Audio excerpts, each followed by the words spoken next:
Bonjour à toutes et à tous, bienvenue. Alors, on va parler aujourd'hui de la pleine lune du 8 décembre 2022, jeudi, 8 décembre à 4h08 et ça va se passer à 16 degrés du Gémeaux Sagittaire. Qui dit donc pleine lune dit apogée du cycle, n'est-ce pas? Un résultat de ce qui a démarré quelques jours avant. Et donc c'était autour du 23 novembre que la nouvelle lune était née. Une très belle nouvelle lune Sagittaire, trigone à Jupiter, mais un petit peu peau de banane. Et alors là, quand j'ai étudié la pleine lune, vous savez à quoi ça m'a fait penser quand je suis rentrée dedans? J'avais la chanson qui me venait, c'est une vieille chanson, hein. Ma génération seule doit la connaître. Je vis comme une boule de flipper qui roule. Ouais, c'est un peu ça. Bon, s'il pleut chez vous, ça fera pas plus de pluie. C'est sûr que je chante pas très bien. Bien. Et juste vous dire aussi que je pense que je vais faire ça un petit peu plus souvent sur l'espace de ma communauté. J'ai lancé un petit sondage pour savoir un petit peu l'humeur, comment ça allait pour vous. Bon, je n'ai que 35 votes. J'espère que plus d'autres personnes à l'avenir répondront parce que ça m'intéresse beaucoup de savoir comment les énergies en fait se passent. Et donc il y avait 4 choix. Le choix 1, je revis, avec cette énergie sagittaire, de redémarrage, de foi, d'action, d'envie, d'avoir envie. Deuxième choix, action à fond. Donc sur ces deux, j'ai 37%. Et le reste, en fait, troisième possibilité, état bof, 37%. État de déprime, 26%. J'ai été quand même un peu étonnée, sans l'être, puisque, bon, je la pensais peau de banane. Mais bon, entrons dans la pleine lune. Donc, une lune Gémeaux, conjointe à Mars, rétrograde, et un soleil en Sagittaire, donc qui se font face. Il va être ici question de rechercher un équilibre entre ces deux signes, entre ces deux planètes, dans cet axe de transmission, de communication, d'échange. C'est un axe très mental, c'est un axe de signes mutables, donc qui est quand même capable d'adaptation. Et ici, donc, Mars, c'est quand même un peu étonnant, est complètement conjoint à la Lune au 16e degré, quoi. Donc cette pleine lune vient vraiment mettre en lumière cette planète, cette symbolique, cette énergie qui nous parle de notre action, bien sûr, de nos désirs, qui nous parle aussi de colère rentrée pour moi, puisque pour le moment, c'est une énergie rétrograde et il ne faut pas l'oublier. Mars-Lune, c'est aussi un problème de lutte pour un territoire, la Lune, la lutte Mars et le territoire, la Lune. Problème de frontières, problème de limites à faire respecter pour soi. Il y a une très forte énergie là quand même, hein. Mars-Lune en Gémeaux, ça peut partir dans tous les sens en fait, comme une boule de flipper. Bon, allez, arrête Christine. Et ceci dans l'axe de la communication. Alors on le voit, hein, on a tout et son contraire en fait. Il y a aussi beaucoup de vérité. Là, je pense qu'on est plus dans le Sagittaire qui remonte, beaucoup de vérité et des contre-vérités, plutôt Gémeaux. N'oublions pas que Mercure peut être, c'est le commercial dans son mauvais côté. Mercure peut être un commercial un peu menteur, à cacher la vérité et à se mentir à soi-même ou pas d'ailleurs, avant de vendre quelque chose. Donc ici, il y a comme des bulles, ça fait penser à des bulles qui remontent là de vérité. Mais là, en ce moment, ça y va quand même, hein. Je ne sais pas si vous entendez, mais c'est là, ça arrive, c'est plutôt pas mal, on va dire. Ça bouge. N'oublions pas que Mars est rétrograde, hein, toujours. Donc ça peut aussi donner beaucoup de colère en rentrée, en fait. Des choses qui ne sortent pas, qui ont du mal à sortir. Et alors, cette pleine lune fait un carré en T à Neptune. Donc un carré en T, c'est une très grande tension. Et avec Neptune, et tout cet axe de parole, de communication, de déplacement, de savoir, eh bien, carré à Neptune, on est, à certains moments, on est quand même beaucoup, je trouve, dans une ambiance assez schizophrène, bon, qu'on connaît, hein, qu'on connaît.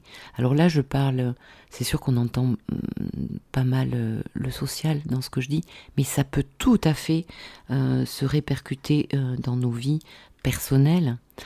Être par exemple dans une ambiance relationnelle où des choses ne sont pas claires et où ça risque de péter. Mais malheureusement avec ce carré à Neptune, eh bien c'est pas évident pour trouver la vérité.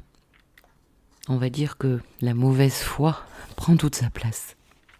Ça fait un moment hein, que ce Mars est carré à Neptune et pour certains c'est pas évident de rentrer en action, on a beaucoup d'idées, on a beaucoup de créativité, mais c'est vrai, on passe par comment dire, par des vagues, on a envie, et puis on peut se retrouver à procrastiner, à perdre espoir, ben non, finalement, c'est pas ça que je veux faire.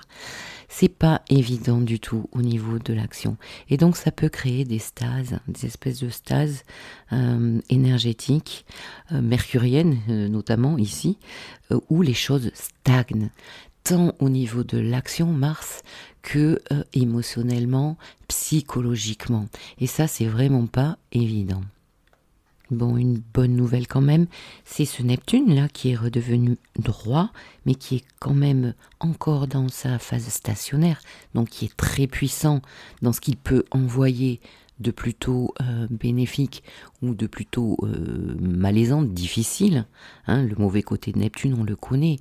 Le mensonge, la manipulation, l'impuissance, subir, etc.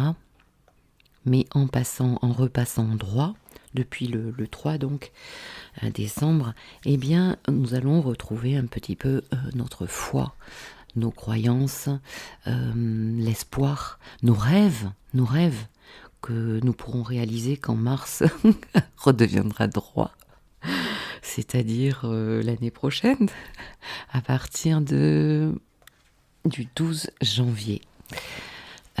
Mars sera droit. Alors il sera dans une phase stationnaire, on attendra quelques jours avant d'en profiter complètement les amis. Mars c'est aussi l'énergie en Gémeaux qui se déplace, n'est-ce pas? Vous voyez de quoi je veux parler.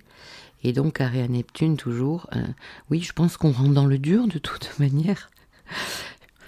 Ça me fait rire. Non, mais en fait, c'est pas risible. On rentre dans le dur, bien sûr. Rappelez-vous que Uranus est donc toujours carré à Saturne. Uranus est à 16 degrés. Saturne est à 20 degrés. Donc, il y a 4 degrés d'écart. On est toujours dans la phase de carré qui se détend, certes, mais on y est toujours. Donc, on le sait, la fin d'année, le début d'année jusqu'à mars, et jusqu'à ce que Pluton change de signe et Saturne également, eh bien nous allons être un petit peu dans le dur. Alors, me direz-vous, la bonne manière de s'y prendre, c'est dans le trigone Mars, Lune, Gémeaux, donc trigone à Saturne bien évidemment. Qu'est-ce que ça nous dit? La dernière fois, je parlais d'un escalier et de faire attention à ne pas louper la marche. Eh bien ici, Mars nous demande en fait de monter une marche après l'autre. Saturne nous parle de patience. Je sais, on en a assez de la patience, c'est long pour avoir un mieux, en tout cas collectivement parlant, et même dans nos vies respectives, personnelles. Et donc ici, les amis, des efforts, tous les jours, de la persévérance, et une marche après l'autre. Franchement, c'est comme ça qu'on peut y arriver, enfin je pense. Donc ne pas perdre espoir. Bon, Neptune droit, ça va peut-être nous aider. Alors, le maître de cette lune, c'est Mercure, puisqu'elle se trouve en Gémeaux, et Mercure se trouve en Capricorne, à 2 degrés du Capricorne. Bon, Mercure en Capricorne, c'est pas très rigolo, c'est plutôt d'ailleurs, c'est du Saturne, elle est chez Saturne, donc on doit analyser, on doit s'organiser très sérieusement au niveau de notre planning, de tout ce qu'on veut mettre en place, de notre communication. Et aussi, oui, dire que cette pleine lune, bien sûr, il faut faire très attention à nos mots, à nos paroles, parce que ça peut partir vraiment très vite. Et on peut très vite se retrouver dans une situation enfermé dans un truc où ça va être difficile de sortir. Bon, on va aussi nous ressortir toute la soupe, puisque Neptune-Jupiter est fin poisson. Tout le narratif pour tout ce qui touche à la médecine. Et puis, je voulais vous parler de quoi ? Oui, le Gémeaux. Ici, les questions des poumons, donc de tout ce qui touche à la grippe, etc., au virus. Et puis le poumon, c'est aussi un segment qui comporte donc les bras, les épaules, les bras et les mains. Et au niveau psycho-émotionnel, ça nous parle d'ouverture de cœur. Parce que qu'est-ce qu'on fait avec nos bras ? On peut repousser quelqu'un, si on se sent en danger, pour protéger nos limites. Bah tiens, en plus lune Mars, là, oui, il aura peut-être besoin de protéger certaines limites. Et on peut aussi prendre dans les bras. Et là, on ouvre grand ses bras et on prend quelqu'un dans nos bras. Et on fait un gros câlin ou un gros hug. Donc il est question aussi ici de se rendre compte de notre ouverture ou pas de ce segment-là.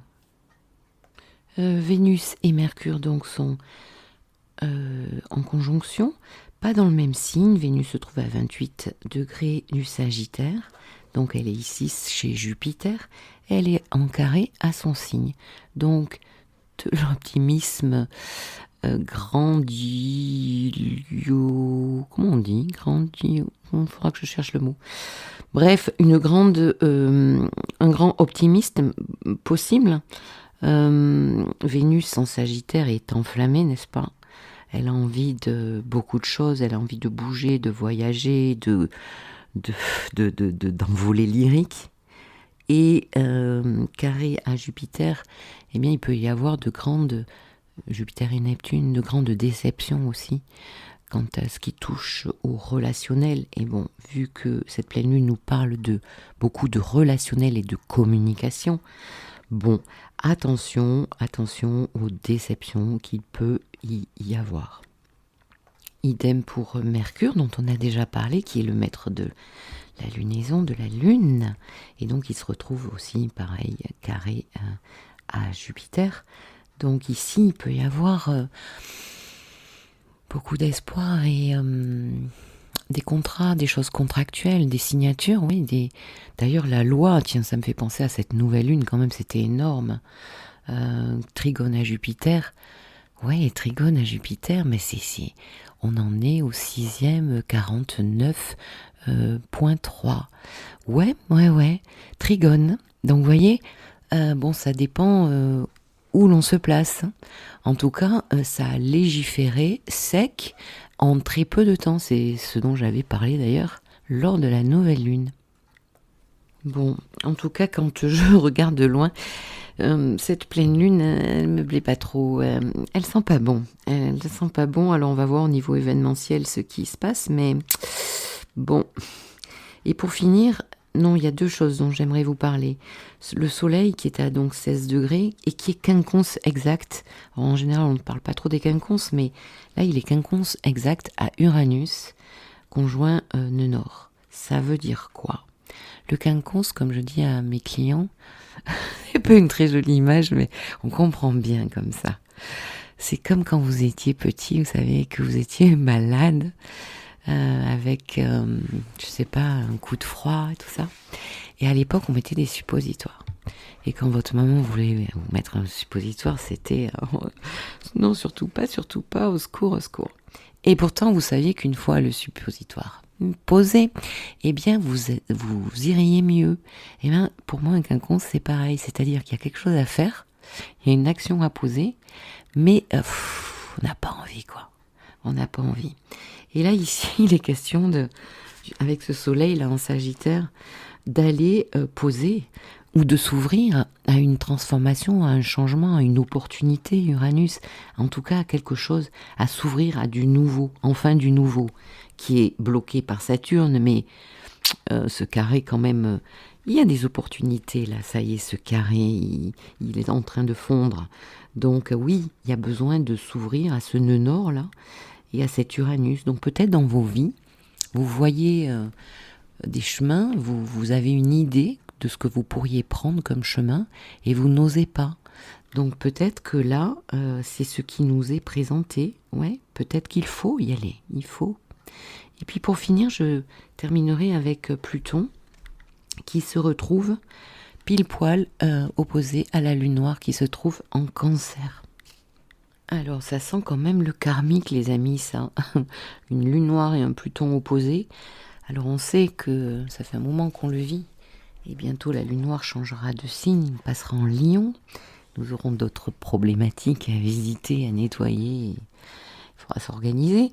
Mais là, nous finissons donc cette énergie Cancer qui nous parle de famille, de patrie, qui nous parle de peur de ne pas y arriver. Sentiment de sécurité mise à mal, bien sûr.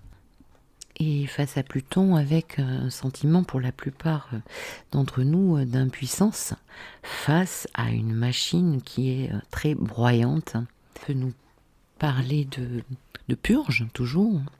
Pluton, bien sûr, de grandes transformations. Et des choses dont nous ne savons pas. Nous n'en avons pas connaissance. La lune noire en face, en Cancer pour le peuple. La lune Mars, conjoint Mars, parle aussi la lune du peuple. Donc ça peut vraiment bouger pendant cette pleine lune. Je pense qu'il va y en avoir un petit peu à la casquette pour certains. Bon, c'est comme ça. Ça ira mieux demain. N'oubliez pas que ce n'est qu'une phase. Nous parlons ici de 15 jours, jusqu'à ce que la nouvelle lune prochaine arrive, qui se passera en Capricorne. Nous étudierons ça la prochaine fois. Et donc, eh bien, si j'ai un conseil à vous donner, faites attention lors de vos déplacements déjà, à comment vous communiquez, ce que vous communiquez. Et puis aussi, eh bien, accrochez-vous à ce Saturne-là, qui est relié à l'action aussi. Donc, structure, action-réaction, structure et patience. Voilà les amis, patience. Alors, les signes qui risquent de moins bien le vivre, quels sont-ils? Eh bien, les Gémeaux, les Sagittaires, les Vierges et les Poissons, ainsi que les Taureaux et les Cancers. Alors, je vous propose de faire un petit tour du zodiaque pour voir un petit peu les axes qui sont concernés. Donc ici, regardez plutôt votre ascendant. Pour les Béliers, ascendant Bélier, donc c'est l'axe 3-9 qui est concerné. Évidemment, c'est l'axe Gémeaux Sagittaire par analogie. Donc ça marche super bien pour vous. Donc tout ce qui est de l'ordre de la transmission, de la connaissance, de la communication. Et puis aussi cette maison 9, vous ouvrir à une expansion, à quelque chose de nouveau. Ici, il est question de votre expression, de vos pensées, la manière dont vous pensez. Et aussi de votre vision de la vie et d'acquérir une autre vision, ouvrir ses horizons en fait. Pour les taureaux, cette pleine lune donc habite votre axe 2-8 qui nous parle de matériel, de ressources matérielles, d'argent. En maison 2, c'est l'argent que vous gagnez, c'est aussi ce que vous aimez, c'est la valeur que vous donnez aux choses, que vous vous donnez, votre estime de vous. Et en maison 8, c'est toute l'énergie qu'on va partager avec l'autre, énergie dont l'argent fait partie. Donc il sera certainement question de tout ça dans cette pleine lune pour vous. Gémeaux. Alors les Gémeaux sont, vous avez pris le billet grande personnalité, comme on dit, VIP, voilà. Excusez-moi, je suis fatiguée, je ne trouve pas mes mots ce soir. Donc, Lune Mars en Gémeaux, et oui, face à donc l'axe 1-7, excusez-moi. Donc moi et les autres, tout ce qui est, on est en plein relationnel ici, hein. Donc ça peut bouger beaucoup pour vous les Gémeaux dans votre relationnel, dans tout ce qui est contractuel, hein. Il y a des nouveaux contrats pour le travail, si certains chargent du travail, ça peut être plutôt pas mal. Bon, bien que ce soit en carré à Neptune, Jupiter dans votre maison 10, donc peut-être que ça ne sera pas un travail pour toute la vie non plus. Ici, oui, attention quand même à comment vous communiquez, les Gémeaux. Mars, Lune dans votre signe en maison 1, vous pouvez être belliqueux, vous pouvez être peut-être même fatigué, et ça peut vite partir en sucette. Et ça peut bien sûr bouger énormément dans votre vie. Alors pour les cancers, donc c'est l'axe 6-12 qui va être concerné. Donc le soleil et Vénus se trouvent dans votre maison 6. Donc ça nous parle de santé quand même, l'axe 6-12, pas mal. Ça nous parle aussi de retraite, pourquoi pas. Si vous êtes fatigué les cancers, eh bien reposez-vous, retirez-vous, occupez-vous de vous. Ça nous parle aussi beaucoup de spiritualité. Ça nous parle d'un quotidien qui peut s'activer là. Et aussi une pleine lune, donc qui peut marquer la fin d'un cycle. Et aussi une guérison. Pour les lions, alors les lions, ça va être l'axe 5-11 qui est concerné. L'axe 5-11 nous parle de ma créativité en maison 5, mes enfants, mes loisirs, mes plaisirs. C'est une maison plutôt agréable. Et avec la maison 11 en face, c'est là où on expose notre créativité. Ça parle aussi de nos amis, de nos soutiens. La maison 11 est une maison plutôt agréable dans le sens où on peut rencontrer des gens qui sont là pour nous. Et là, il semblerait qu'il y ait quelques tensions, donc peut-être une histoire d'enfants, d'amitié, de projets à long terme. Il y a quelque chose qui bouge au rapport en tout cas avec les autres aussi. Cette maison 11, c'est aller dans le social avec les autres, la collectivité, des réseaux. Il peut y avoir une histoire de réseaux aussi sociaux avec lesquels vous pouvez travailler. Et avec ce carré à Neptune, donc dans votre maison 8, et Jupiter aussi qui s'y trouve, il pourrait y avoir beaucoup de créativité, mais du mal à poser les choses, à les concrétiser. Pour les Vierges, alors ici les questions de l'axe 4-10, une problématique entre ma vie personnelle, mon foyer, ma famille, maison 4, et puis maison 10, ma carrière, mon travail, et donc tout ce qui régit un petit peu ma vie sociale, ma vie professionnelle. Et certains contrats avec ce Neptune en 7 là, et carré à cette pleine lune, peuvent être colorés de quelque chose de neptunien, donc dans les mauvais cas, quelque chose qui va vous décevoir aussi. C'est possible. Balance. Alors, c'est l'axe 9-3. On dirait qu'il y a beaucoup de communication pour vous lors de cette pleine lune. Peut-être aussi un aspect avec tout ce qui touche à l'étranger, aux études, aux contrats, légiférer quelque chose. Et tout ça, je pense à un rapport ou avec votre santé ou bien avec votre travail, puisque Neptune et Jupiter se trouvent dans votre secteur 6. Scorpion et ascendant Scorpion. Alors c'est l'axe 8-2 donc qui est ici aspecté pour vous dans cette pleine lune. Ça nous parle bien évidemment d'argent, de matériel, ça nous parle d'énergie, ça nous parle de valeur, d'estime de soi aussi, avec cette maison 2, ce soleil dans votre maison 2. Et ça nous parle aussi peut-être de revoir tout ce qui est bancaire, prêt, tout ce qui est maison 8 en fait. Donc ça peut parler de comptes en commun, ça peut parler d'héritage aussi, d'investissement avec votre autre, why not, ou avec vos associés. Et puis ça peut parler aussi de sexualité, une transformation au niveau de la sexualité et de votre corps en maison 2. Voilà les scorpions.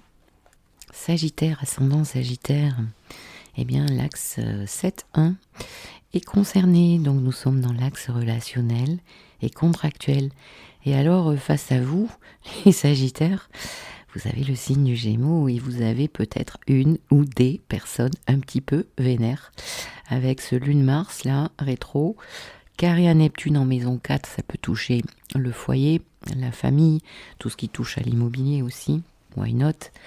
Et donc ce soleil Vénus dans votre maison 1, chez vous, il va falloir exprimer, mais sachez que face à vous, eh bien, il va falloir parlementer, il y aura quelqu'un, ça c'est sûr. Mais bon, ça va bouger pour vous. Capricorne, ascendant Capricorne, alors c'est l'axe 12-6 qui est concerné. Toujours un axe de santé, un axe qui nous parle du quotidien, qui parle peut-être de mettre en œuvre une autre manière de fonctionner au niveau hygiène de vie aussi, par rapport à la santé. Si jamais vous sentez que quelque chose ne va pas, il y aura peut-être des choses à changer, mieux se nourrir, faire du sport, etc. Et donc quand même ce soleil Vénus là, dans votre maison 12, nous parle de peut-être se retirer un petit peu, se reposer, s'intéresser à quelque chose de beaucoup plus intérieur, beaucoup plus spirituel, pourquoi pas quelque chose d'ésotérique. Ça peut être sympa de s'ouvrir à ça pour vous. Et d'ailleurs, peut-être que ce besoin de se retirer ne sera pas exemple de cette communication-là avec Neptune et Jupiter dans votre maison 3, la maison de la communication. Donc, peut-être que ça va vous fatiguer, une certaine communication, et du coup, vous déciderez de vous retirer un petit peu. Quelques jours. Verseau, ascendant Verseau, alors c'est l'axe 11-5 qui est concerné, mais il faut qu'on vous voit avec ce soleil en maison 11, les Verseaux. En plus, bon, cette pleine lune fait quand même un joli aspect de sextile à votre signe, et donc peut-être qu'il est question aussi de travailler en réseau avec d'autres personnes. En tout cas ici, ça bouge au niveau social, c'est là que ça se passe, ça bouge au niveau de votre créativité. Peut-être ce qu'il vous manque, c'est certains moyens, pourquoi pas matériels et financiers, je ne sais pas, vous me direz, et ça peut être une pleine lune très intéressante. Poisson et ascendant Poisson, oui, donc c'est la maison 10 ici qui est concernée avec ce soleil Vénus, dans votre secteur 10, donc lors de cette lunaison, et j'entends aussi la nouvelle lune, il y a comme un regain dans le travail là. C'est comme si on s'y remettait un petit peu. Vous faites partie des signes qui sont en carré à cette pleine lune. Ça ne veut pas dire que ça va pas bouger, bien au contraire. Ça peut bouger, mais ça peut être un petit peu plus peut-être difficile. Neptune se trouve dans votre maison 1, donc peut-être qu'on a du mal à cerner exactement ce qu'on veut et qui on est devenu aussi, pourquoi pas. Et il peut y avoir aussi une dialectique, donc un équilibre à trouver entre ma vie privée, il risque d'y avoir quelqu'un là, ou des personnes qui sont pas très contentes au foyer, en tout cas dans votre vie personnelle, foyer, famille, petit chéri, parce que peut-être que vous travaillez trop, les poissons, et bon, en même temps, c'est à ce moment-là où vous avez eu l'entrain, donc c'est très bien aussi. Voilà, eh bien écoutez, j'ai terminé, je vais vous dire à toutes et à tous, vous souhaitez une très jolie pleine lune, et je vous dis à très bientôt. Au revoir.